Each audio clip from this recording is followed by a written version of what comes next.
back to Every Disney Movie Ever. My name is Jess and I'm watching Every Disney Movie Ever. Today I'm going to talk about the Even Stevens movie. The Even Stevens movie is a 2003 Disney Channel original movie. It's directed by McNamara, cinematography by Christian Sebaldt, editing by Gregory Hobson, music by Bruce Young Berman and Marc Mothersbaugh, and it's written by Dennis Rinsler and Mark Warren. The film stars Shia LaBeouf as Louis, Christy, Carlson, Romano as Ren, Donna Pescow as Eileen, Tom Virtue as Steve, Nick Spano as Donnie, and Stephen Anthony Lawrence as Beans. This movie served as the series finale. It's the end of the series to cap off the show.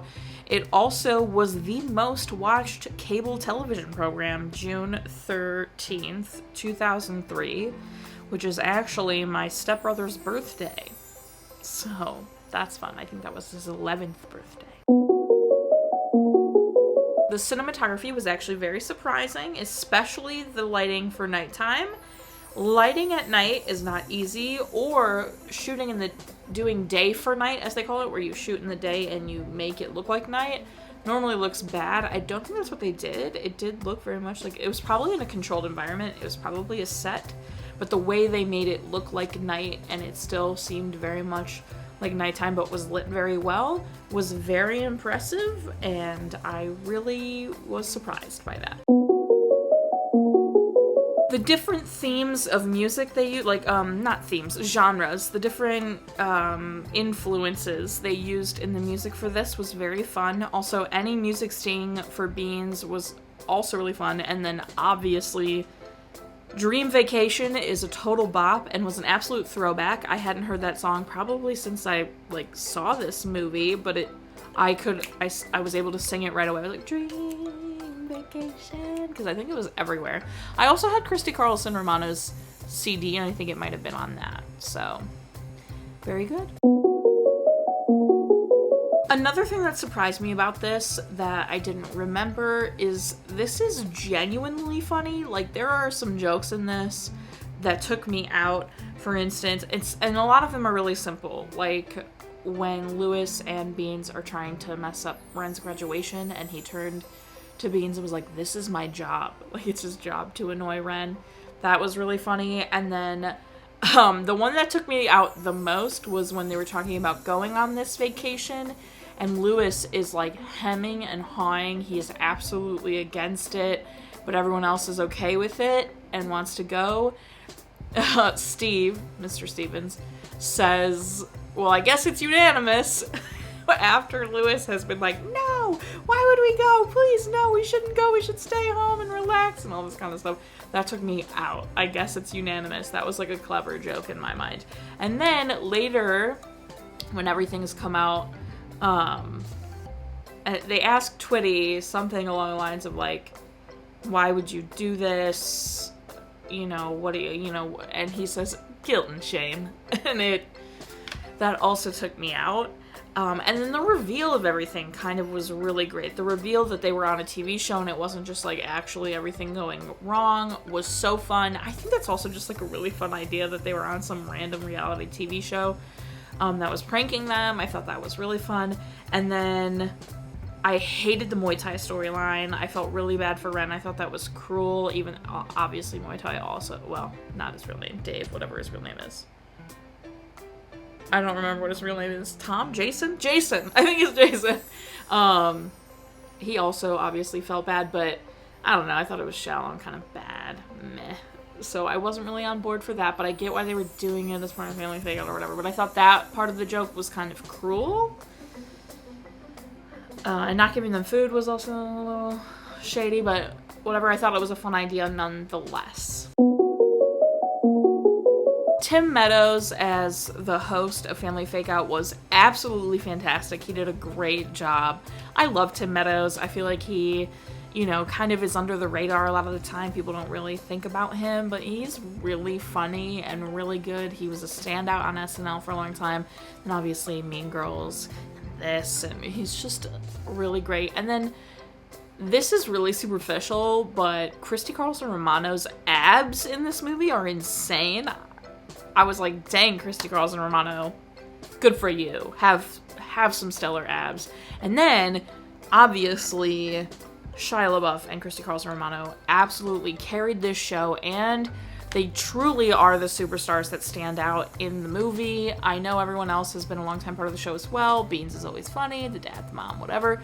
But truly, the show and movie would not be what it is without Shia and Christy just absolutely being standout superstars. They're both so good. And they're great together, even though I know there's this whole thing where it's like they were just like, truly, they were just coworkers. They're never really close friends or whatever else, because he was always busy, she was always busy doing, you know, opposite jobs or whatever. They still have some kind of chemistry there, whether it was a not nice chemistry or a fine chemistry enough for the screen or whatever. They carry the show. And the movie. They're genuinely so good. Just a couple minute things. First thing being the tassel on the baseball cap for graduation on the coach or gym teacher or whatever he is was so perfect. It was magical. And then the CG of the building falling was actually pretty decent. I thought it was gonna be like way worse. Like, we got George of the Jungle 2 coming up in a little while. That CG ain't good. But this CG was actually pretty decent. And then something that like I for sure thought was gonna be like, and this is so small and totally doesn't matter, but when Lewis grabs all those snacks, right, from the cabinet and then goes and sits on the chair that he's gonna try and recline in and break the building or whatever it is, every shot from once he grabs all those snacks, the snacks are continuous. It is all in the right pile, right order, nothing changes, nothing mix matches. And I was so surprised by that, like when he kept walking into the room and there was a couple different shots and I noticed that the snacks were the same in each shot, piled the same, being held the same. I was like, oh, okay, normally I'm noticing mistake. Like, if they hadn't been the same, I would have noticed that.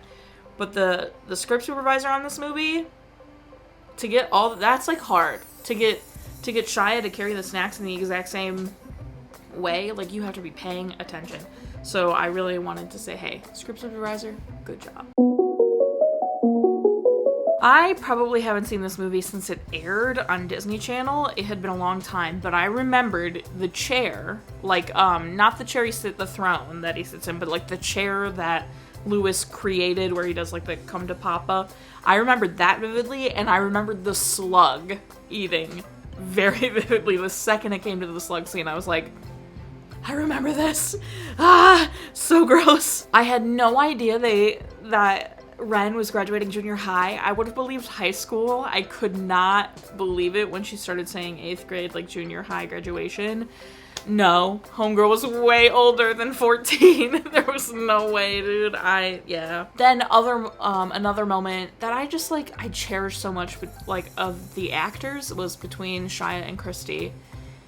They're mad at each other naturally, and she like gives him a wet willy, and then he pretends to flick a booger at her because she gives him a wet willy, and it's all when like they're being yelled at or whatever else. And I just thought that was so genuinely like not only brother and sister relationship realism, but also just like showed that they really understood each other and like knew how to play in that. And I just loved that moment. I don't even care if it was written or if it was directed or if it was them that came up with it, because that it was just so genuine, something that would happen between a brother and sister close in age like that. I loved it. I thought that was such a small, silly little moment that made me laugh because, you know, she tries to give him a wet willy and he's like, you know, he freaks out and then he just goes and runs to flick a booger at her. Oh, it was too good. And then Beans asking to skinny dip, not something I thought was going to be happening in this movie. That was hilarious. And then again, what they do to Ren, I think, is pretty messed up.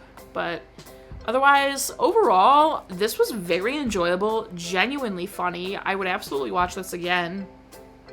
Not that I've like been avoiding watching it ever. It just wasn't one that I thought to go back to and watch, really, even though I liked Even Stevens and I love Shia in it and Christy. But yeah, this was really funny. I would definitely, like, if someone wanted to watch the Even Stevens movie, I'd be like, heck yeah, it's so funny, let's do it. That's everything I have for the Even Stevens movie. My final rating is 7 slugs out of 10.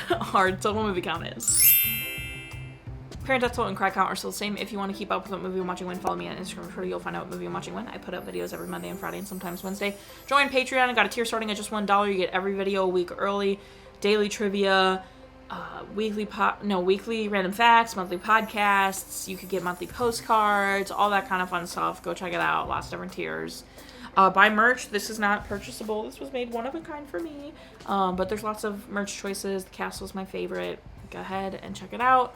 Until next time, comment, like, subscribe, but I'm not in charge of your life. You are, so you do. And don't be Tim Meadows' character about it, honestly.